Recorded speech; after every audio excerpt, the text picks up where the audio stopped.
Hey everybody, today we're working on a 2016 Isuzu NPR, and I noticed earlier that the tie rod ends need to be replaced. I've got a great video. I'm going to put the link in the description on how to replace tie rod ends.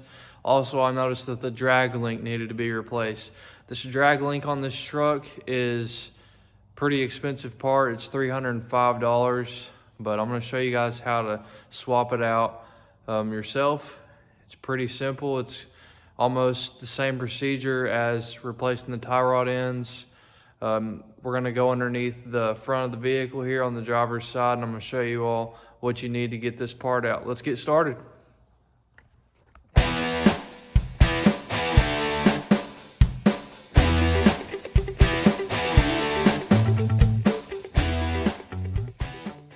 The drag link end right here comes down from your pitman arm. Just connected to the side of your gearbox, and then it runs down, and the other end connects to the arm right here on the steering knuckle. I've already got the tie rod ends out, so I've got plenty of throw. Usually when one steering component wears out, it's best to check the other ones because it's hard to tell exactly when it goes out. So a lot of times your other components will wear out, trying to carry the weight of all of the steering linkages being affected by the one bad part. Hope that made sense. Right here is a castle nut with a cotter pin similar to the tie rod ends. We're gonna get I use a pair of docks and just straighten this cotter pin out like this.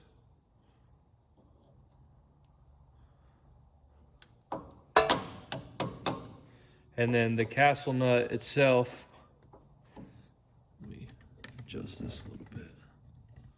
The castle nut itself is 1 1/16 inches.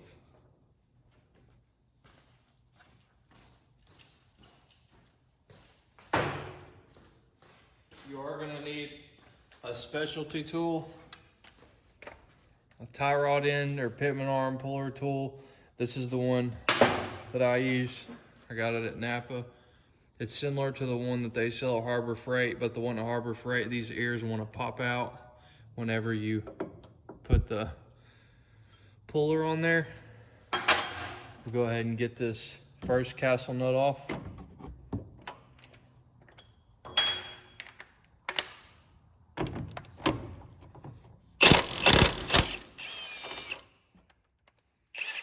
I'm gonna move my camera down here so I can show you guys this lower one. On the lower one, you're gonna do the exact same procedure as the top. Straighten out this cotter pin. Pry it out.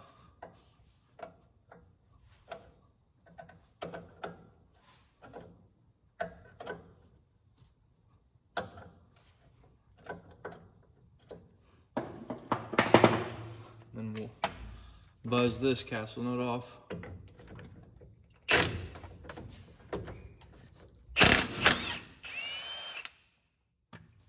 Now,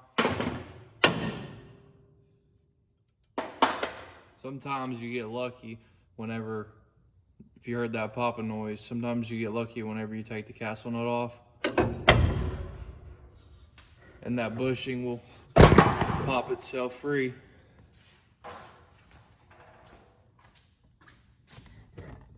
Almost knocked my camera over there. Now you can see that half of your drag link is out, and then you're going to want to go ahead and set up your specialty tool here. Usually, I'd say 50% of the time I have to use this on either end.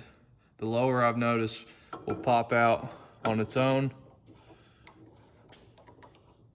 more often than the top one will. The top one you have to use the puller almost every time.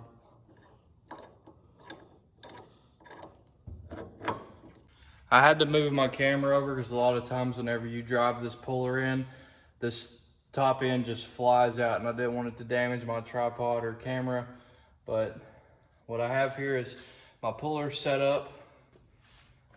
Just get a little 3/8 extension and an impact, and just slowly buzz it. And watch your ears down here. Make sure they're not popping off your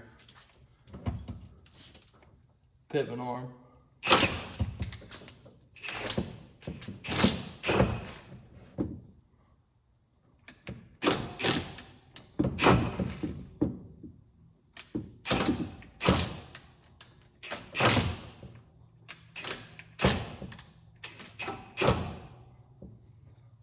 Sometimes you gotta go slow with it because your puller wants to kick off.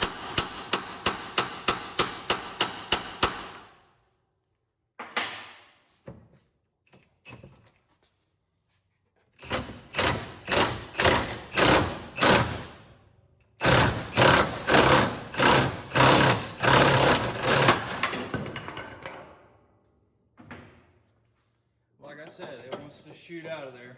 So now your drag is removed.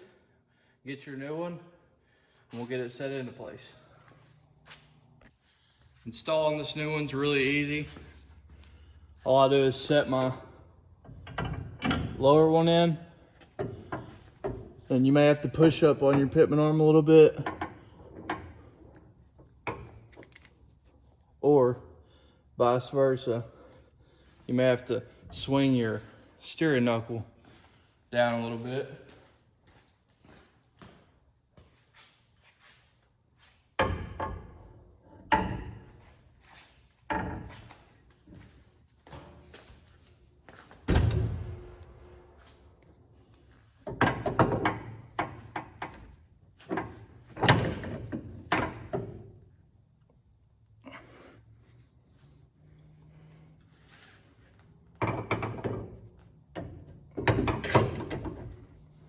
One of the two, or maybe a little bit of both.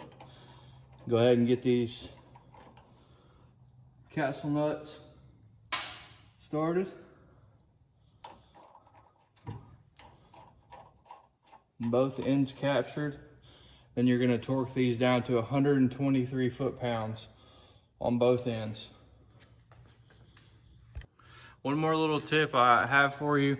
If you get it to where your pitman arm is lower whenever you're removing it, and this vacuum tank is in the way, you can take these two nuts off these studs right here, and you can push this up just enough to get your extension on.